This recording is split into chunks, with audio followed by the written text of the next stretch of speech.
Assalamualaikum warahmatullahi wabarakatuh. Hai teman-teman semua, perkenalkan nama saya Julia Salsabila dari Departemen Administrasi Pendidikan Fakultas Ilmu Pendidikan Universitas Negeri Padang. Nah, di video kali ini saya akan menjelaskan bagaimana batasan atau definisi dari komunikasi nonverbal. Kita bisa melihat perbedaan antara komunikasi verbal dan nonverbal tersebut, sehingga dapat menjelaskan berbagai jenis dan fungsi yang kita anggap masuk dalam kategori komunikasi nonverbal. Kadang-kadang yang kita rasakan, nonverbal itu melekat dengan sendirinya dalam proses komunikasi verbal. Hampir tidak bisa dipisahkan dalam proses pelaksanaannya menjadi satu kesatuan utuh. Tetapi, untuk nonverbal, pada satu waktu kita memang bisa membuatnya menjadi parsial. Membahas tentang komunikasi nonverbal dalam sebuah organisasi. Langsung saja. Soal komunikasi nonverbal, ada satu indikasi yang membatasi dalam komunikasi verbal, bahwa setiap yang keluar, setiap pesan yang disampaikan, setiap sinyal yang muncul, tidak berupa kata-kata yang bisa dipakai secara langsung. Artinya, bukan berupa kata-kata, itu bisa dimaknai sebagai komunikasi nonverbal. Bisa menggunakan lambang, gerak tubuh, gestur, warna, sikap duduk, sikap berdiri, interaksi, gerakan tangan, mimik wajah, tatapan mata, atau bisa berupa bunyi tetapi bukan berupa kata. Yang sudah dijelaskan pada video sebelumnya, berbagai hasil penelitian mengindikasikan hasil-hasil dengan 3 fungsi, bahwa pernyataan verbal kadang-kadang hanya sampai 7% diakui atau dipercayai. Sementara bentuk vokal itu sudah masuk dalam kategori nonverbal, itu 38%. Bahkan 55% adalah wajah atau yaitu ekspresi wajah kita dalam berkomunikasi. Mempelajari komunikasi nonverbal artinya memahami apa yang kita rasakan secara nyata oleh orang lain. Jadi, nonverbal adalah pesan-pesan yang diekspresikan, pesan-pesan yang disampaikan secara sengaja atau tidak melalui gerakan, tindakan, perilaku, atau suara vokal yang berbeda dari penggunaan kata-kata dalam bahasa. Nah, bahasa pada umumnya kita kenal sebagai kumpulan dari kata demi kata menjadi kalimat demi kalimat dan menjadi paragraf. Di luar itu, kita sebut sebagai nonverbal. Makna dari tindakan demi tindakan itu tidak tergantung dari tindakan, tapi tergantung dari interpretasi dari orang lain yang mengamatinya. Nah, jadi batasan komunikasi nonverbal yang pertama yaitu selalu berada dalam konteks. Tanpa kita sadari, gerakan tangan akan sama dengan apa yang sedang kita katakan, seperti berkata besar. Tangan akan melakukan gerakan besar, kecuali kita bermaksud membohongi sesuatu atau merubah paradigmanya. Nah, tapi secara umum, namanya komunikasi nonverbal selalu berada dalam konteks.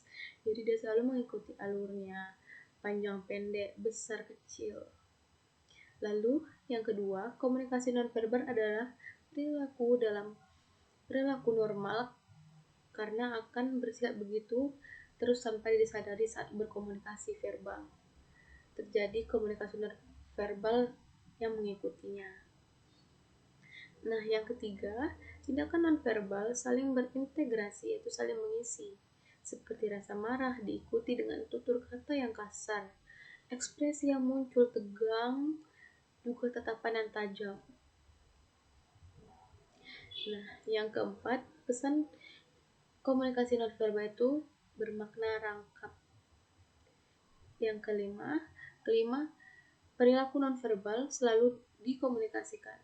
Artinya ia diterima, diinterpretasikan, dan diberi umpan balik. Nah, yang keenam, Komunikasi nonverbal berada dalam satu aturan dan diberikan umpan balik. Komunikasi nonverbal berada dalam satu aturan yang tergantung pada nilai dan norma masyarakat. Ketujuh, komunikasi nonverbal sangat menentukan karena alat ukur kebenaran itu berada pada nonverbal. Yang telah dijelaskan tadi sebelumnya, itu sangat dipercayai adalah visual kita. Yang kedelapan, perilaku nonverbal sangat terpercaya akan pesan verbal, lebih mudah dimanipulasi, dan nonverbal sering muncul tidak sengaja sehingga lebih mudah ditangkap dan dipercayai maknanya oleh komunikan atau lawan bicara kita. Jadi pada saat kita berbicara, dengan tidak sengaja kita menunjukkan pesan nonverbal kita. Nah, jadi jika komunikan kita peka, dia akan sadar apa sih maksud dari pesan yang kita sampaikan melalui pesan verbal tadi. Nah, lalu apa jenis komunikasi nonverbal?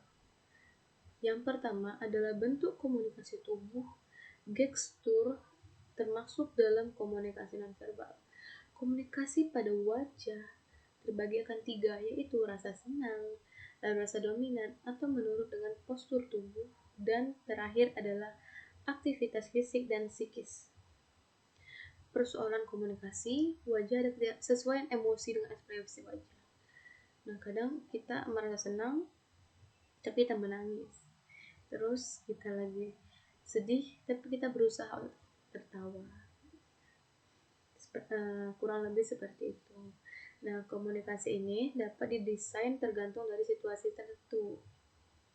Lalu, pada komunikasi wajah yang termasuk pengaruh konteks, keadaan, atau situasi. Yang ketiga, universal dan relatif. Dan keempat adalah ekspresi saat tumbuh tergantung pada tingkat kesadaran seseorang.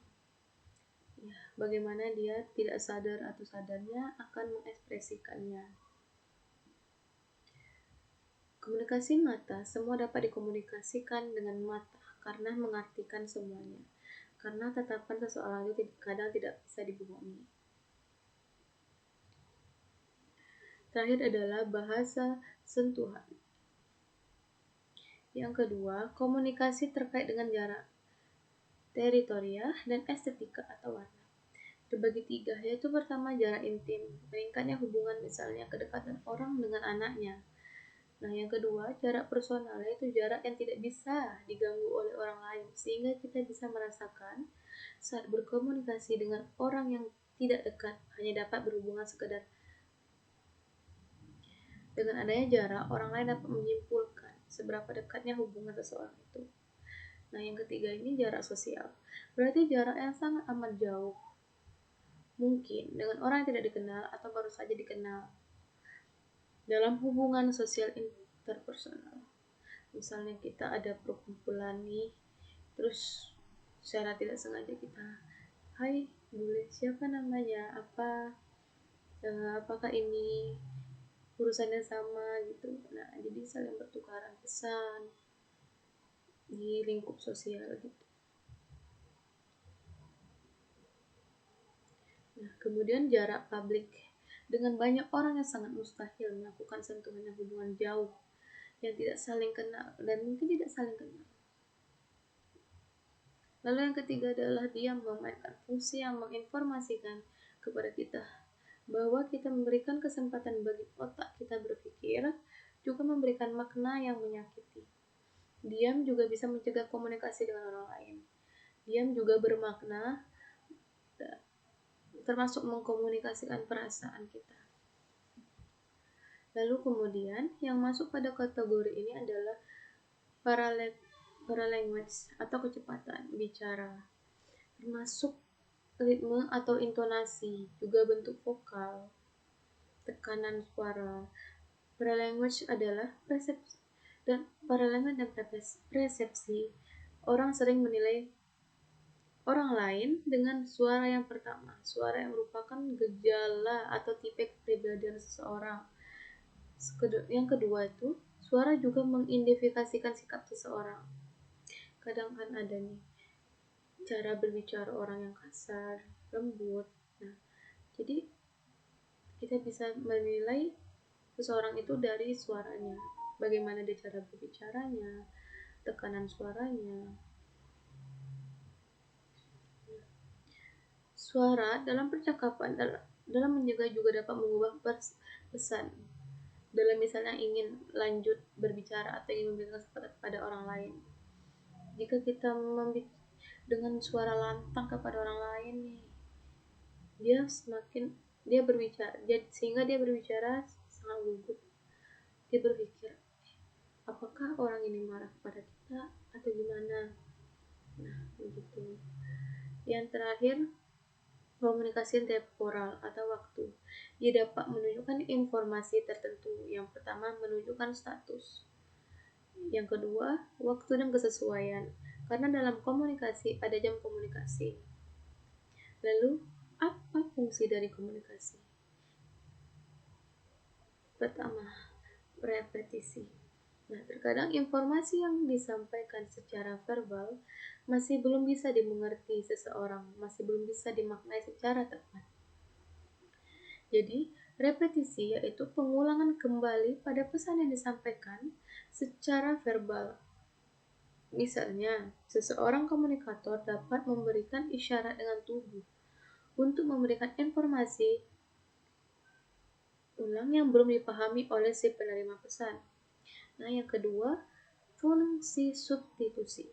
Bahwa komunikasi nonverbal itu juga dapat sekaligus memperjelas kepada komunikan suatu informasi yang belum dipahaminya, yaitu pada fungsi ini berfungsi sebagai memperjelas yang dengan menggantikannya dengan bahasa isyarat ataupun lambang lainnya.